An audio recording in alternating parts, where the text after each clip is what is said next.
Nous allons démarrer par le dialogue national et les conclusions surtout du dialogue politique. Les travaux de la commission politique du dialogue national ont été bouclés jeudi dernier. Plusieurs consensus ont été trouvés et parmi les principales ententes, la révision du procès Karim Wade. Alors qu'est-ce que vous inspire? Quel est votre avis? Quelle est votre position sur cette probable et possible révision du procès de Karim Meïssa Wade? Tout d'abord, nous allons, en tout cas, nous allons donner notre appréciation sur le dialogue, comme nous l'avions fait quand le président Macky Sall l'a annoncé. Pour nous, c'était tout sauf un dialogue, pour plusieurs raisons. D'abord, nous avions assisté à 2 dialogues qui n'ont pratiquement rien donné en termes de résultats.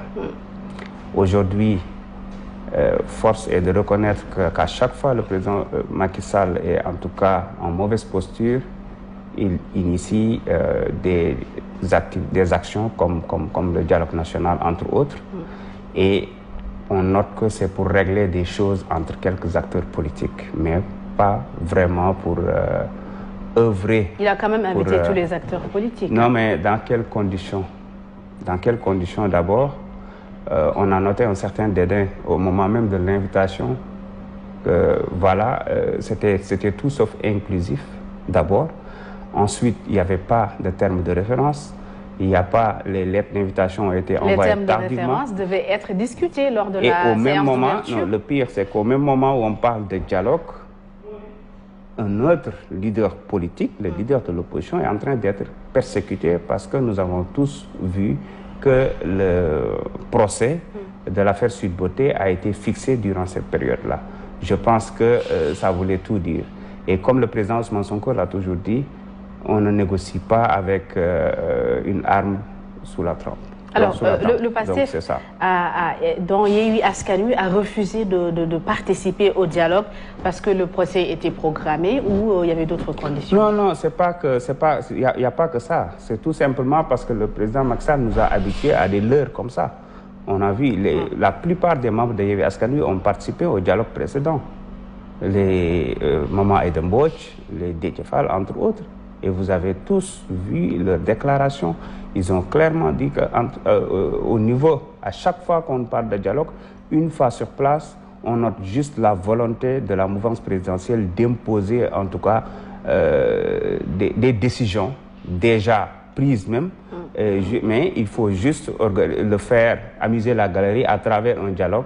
Et nous ne participerons jamais à ces types de farces. Bien, et concernant ce que je disais tout à l'heure, la révision du procès de Karim Meïssa Wade, quelle est votre position en tant que responsable de la communication? Bon, vous savez, nous, on n'a pas grand-chose à dire là-dessus. De toute façon, M. Karim Wade a toujours demandé une révision de son procès. Maintenant, est-ce qu'ils vont le faire ou pas? Ça, très franchement, ce n'est pas quelque chose qui nous regarde, je dirais. Nous allons voir. Nous, ce qui importe pour nous, c'est d'abord des élections libres et transparentes, la participation du président Ousmane Sonko et la non-participation du président Macky Sall qui n'a pas droit à une 3e candidature. Et durant le dialogue, il a été question de tout, sauf de la participation ou pas du leader du PASTEF, Ousmane Sonko. Est-ce que, El Hadj Malick Ndiaye, ce n'a pas été une erreur de votre part de ne pas participer au dialogue? Pas du tout, pas du tout. De toute façon, le président Ousmane Sonko, depuis pratiquement 2016, vous avez vu toutes les actions qui sont en train d'être posées par le président Macky Sall et son clan, pour l'empêcher de participer à la prochaine présidentielle. Et donc, participer ou pas, cette entreprise-là est déjà lancée. Et donc, nous avons décidé d'assumer à chaque fois notre posture que la candidature du président Ousmane Sonko ne dépendra pas de Macky Sall. Cette candidature-là dépend entièrement du peuple sénégalais. Comme il l'a toujours dit, son avenir, son destin et sa candidature, à part le bon Dieu, est entre les mains des Sénégalais, du peuple sénégalais. Et le peuple sénégalais est en train de montrer ou d'exiger même la participation du président Ousmane Sonko à la prochaine présidentielle. Donc pour nous, c'est pas du tout un problème qu'ils parlent de Sonko ou pas dans le dialogue. C'est même tant mieux. Au-delà du procès de Karim Meïssa Wade, il a également été noté parmi les ententes une modification du code électoral. Cette modification devrait permettre aux condamnés en justice, mais graciés surtout, de pouvoir participer aux élections concrètement. El Hadj Malick Ndiaye, cette nouvelle mesure va permettre à Karim Wade et Khalifa Sall, qui ont été graciés, de recouvrer leurs droits civiques et politiques. Est-ce que Pastef et Ousmane Sonko seraient favorables à une grâce présidentielle? Nous sommes à quelques jours de la Tabaski. D'abord, nous, notre position à travers le président Ousmane Sonko a toujours été pour une participation de M. Khalifa Sall et de M. Karim Wade à toute élection qui est organisée au Sénégal. Ça a toujours été notre position. Et je vous rappelle que juste après les élections législatives, le président Ousmane Sonko a fait partie de ceux qui ont donné instruction, je dirais, ou qui ont suggéré au groupe Yewwi Askan Wi à travers M. Guy Marius Sagna de déposer une proposition de loi pour la modification des articles L29 et L30 parce que pour nous, c'était juste des astuces trouvées par le président Macky Sall pour empêcher de potentiels candidats, ou en tout cas à des leaders de l'opposition, de participer aux élections. Donc ce qu'on a noté, c'est qu'à chaque fois, ils procèdent à une sélection et non à une élection. Donc aujourd'hui, qu'ils décident de modifier certains articles pour leur permettre de participer à la prochaine présidentielle, c'est une bonne chose.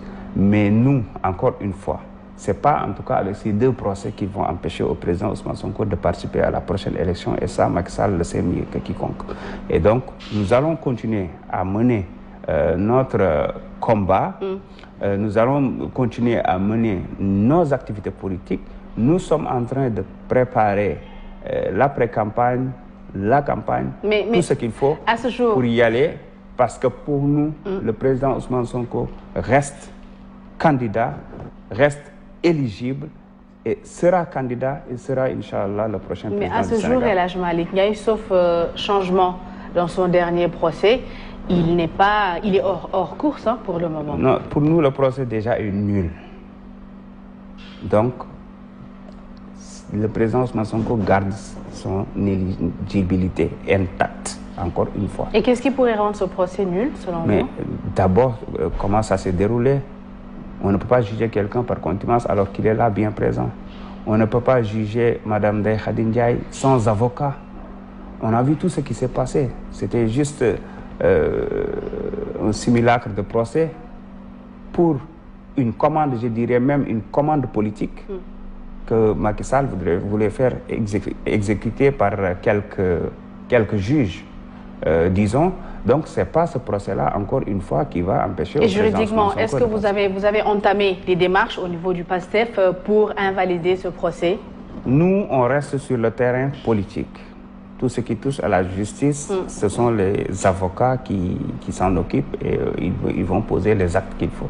Mais nous, ce qui importe, nous, en tant que leader de PASTEF, nous restons sur le terrain politique et rien n'empêchera au président Ousmane Sonko de participer à la prochaine présidentielle. Ça, c'est assez clair. Il n'y a pas d'autre alternative pour porter le projet? Quelle alternative? On plomber au